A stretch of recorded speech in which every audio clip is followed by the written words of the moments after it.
La secrétaire générale du Commonwealth, Patricia Scotland, a rencontré les responsables des partis politiques avec qui elle a eu une séance de travail. La situation sociopolitique du Togo a été passée en revue, notamment l'entrée du Togo dans la 5e République à travers la révision constitutionnelle et les dernières élections législatives et régionales que le Togo a organisées avec succès. À l'aune des échanges, les leaders politiques entrevoient de bonnes perspectives pour le Togo.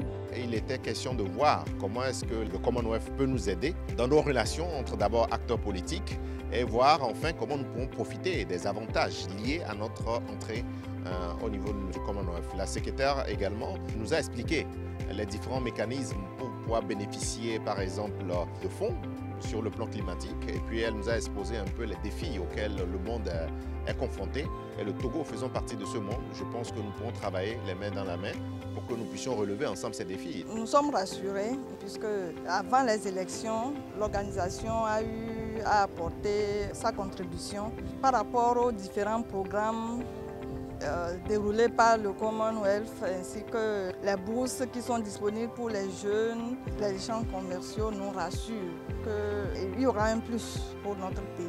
Le Togo a fait son entrée dans le Commonwealth le 25 juin 2022, faisant de lui le 56e pays membre.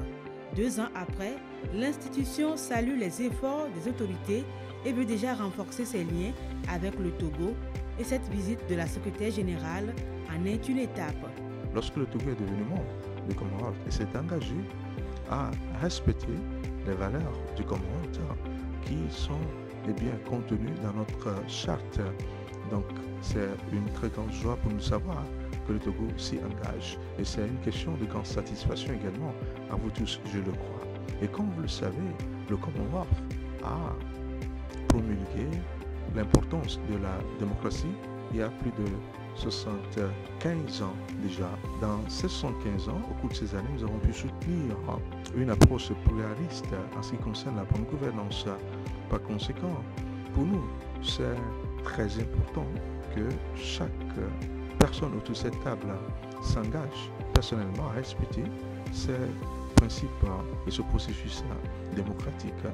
Le ministre de l'Administration territoriale, de la décentralisation et du développement des territoires a salué la vision pragmatique du chef de l'État et sa volonté de hisser le Togo au rang des pays membres du Commonwealth.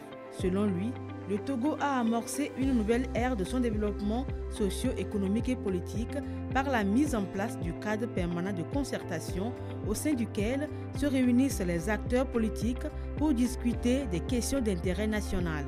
Le CPC est composé de la majorité parlementaire, de l'opposition parlementaire et extra-parlementaire et des députés indépendants est un cadre institué pour le suivi de la mise en œuvre des 51 recommandations issues des travaux de concertation nationale entre acteurs politiques, j'ai nommé CNAP. À ce jour, plus de 99% de ces recommandations ont été mises en œuvre. Le reste que l'organisation des audiences ferait aussi. Des échanges au sein du CPC, des propositions ont-elles été récemment faites et prises en compte par le chef de l'État, à savoir l'audit du fichier électoral par les experts de l'OIF, l'augmentation du nombre des députés à l'Assemblée nationale, la revue à la baisse des montants de cautionnement à verser dans le cadre des élections et la révision du cadre juridique en vue de l'organisation des élections multiples.